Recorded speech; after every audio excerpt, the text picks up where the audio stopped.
NCERT folder में exercise 5.1 की बात करेंगे। 5.1 में बात करते हैं। पहला क्वेश्चन है, तो पहला क्वेश्चन स्टार्ट करने से पहले आप सबसे मैं ये कहना चाहूँगा कि वीडियो को लाइक एंड सब्सक्राइब और शेयर करना ना भूलिए। बहुत इस तरह की जो है वीडियो आपको अनेकों प्रकार के सॉल्यूशंस और वीडियो प्राप्त होते रहेंगे, ठीक है। तो बहुत ही बेहतरीन क्वेश्चन है, ध्यान से देखिए।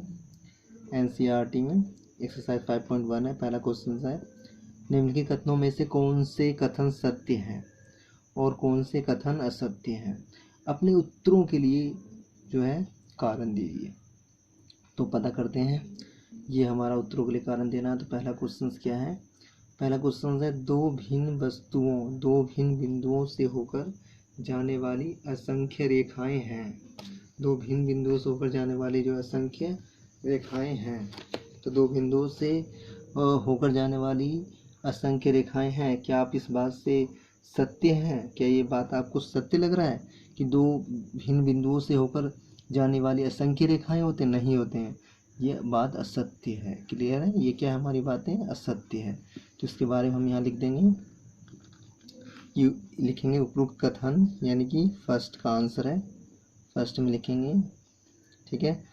आप चाहो तो इससे भी लिख सकते हो कि पहले में कि दो भिन्न बिंदुओं से ठीक है,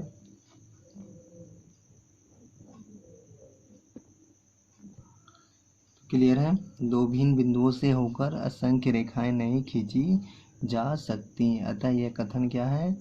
असत्य है। क्लियर। अगला पॉइंट देखते हैं, एक निश्चित रेखा दोनों ओर अनिश्चित रूप से बढ़ाई जा सकती है। तो बिल्कुल बढ़ाई जा सकती है। ये हमारा क्या है क्वेश्चन नंबर 2 में, ये क्या है? कथन सत्य है। तो ऐसे लिख सकते हैं आप, उपरोक्त कथन क्या हमारा सत्य है। उपरोक्त कथन क्या है? सत्य है। अगर मान लीजिएगा कोई रेखा हमारे पास है, इस तरह से एक रेखा है, मान लीजिए ये हमने एक रेखाखंड खींचते हैं और ये रेखा है मान लीजिए इस तरह से, तो हम इसे दोनों साइडों में हम बढ़ा सकते हैं। क्या कर सकते हैं? जितना मन करे उतना बढ़ा सकते हैं। तो हम यूँ कह सकते हैं, ये हमारा एक रेखा है LM, इसे हम दोनों साइड बढ़ा सकते हैं अनंत तक। तो ये कथन हमारा क्या है? बिल्कुल सत्य है। क्लियर। थर्ड पॉइंट्स में आ जाते हैं। तो थर्ड में क्या है, एक बिंदु से होकर केवल एक ही रेखा खींची जा सकती है। एक बिंदु से केवल एक ही रेखा खींची जा सकती है, इम्पॉसिबल। अनंत अनेक रेखाएं खींची जा सकती हैं। तो ये भी हमारा कथन क्या है? असत्य है। क्या लिखेंगे? असत्य। पहले लिख देंगे कि एक बिंदु, मान लो कोई बिंदु मान लीजिएगा O है, एक बिंदु O से होकर, ठीक है, अपरिमित रेखाएं खींची जा सकती हैं। रेखाएं खींची जा सकती हैं। क्लियर। इन्होंने पूछा था एक बिंदु से होकर केवल एक ही रेखा खींची जा सकती है, हमने कहा अपरिमित रेखा खींची जा सकती है। अतः यह कथन क्या हमारा? असत्य।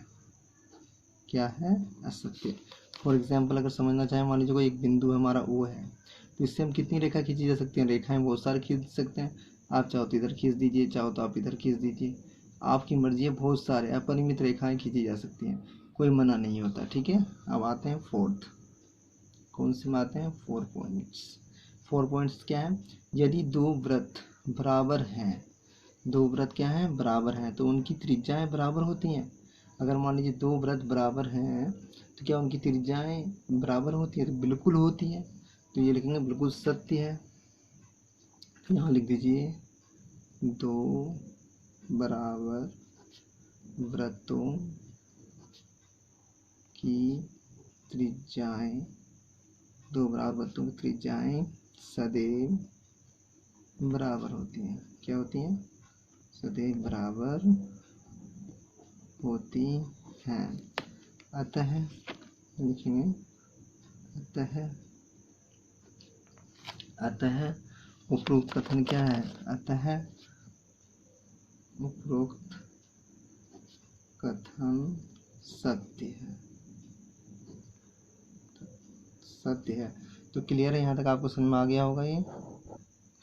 अब नेक्स्ट क्वेश्चन ध्यान दीजिएगा, क्या है नेक्स्ट क्वेश्चन हमारा। नेक्स्ट क्वेश्चन हमारा इस तरह से है कि निम्न आकृतियों में यदि ए बी पी क्यू और पी क्यू जो एक्स वाई है तो ए बी एक्स वाई के बराबर होगी, तो बिल्कुल होगी। तो इसे हम कैसे सोल्व करेंगे, ये बिल्कुल क्या है हमारा सत्य है। कथन क्या है, सत्य है। क्या है, क्यों है सत्य, उसके बारे में है। इन्होंने कहा कि ए बी जो है हमारा जो है वो पी क्यू के बराबर है। क्लियर, ए बी कोई रेखा है पी क्यू के बराबर है। फिर कह दिया कि भाई पी क्यू जो है वो एक्स वाई के बराबर है। तो मैंने कहा ये हमारे पास क्या है, गिवन है। क्लियर, दिया हुआ है। इसे मैंने कहा इक्वेशन नंबर फर्स्ट कह दिया, इसे इक्वेशन नंबर सेकंड कह दिया। तो फर्स्ट और सेकंड से हम देख पा रहे हैं ए बी बराबर पी क्यू बराबर एक्स वाई। तो समीकरण फर्स्ट और सेकंड से, समीकरण 1 व 2 से, समीकरण 1 व 2 से हम क्या कह सकते हैं, समीकरण 1 व 2 से हम कह सकते हैं, क्या कह सकते हैं कि ए बी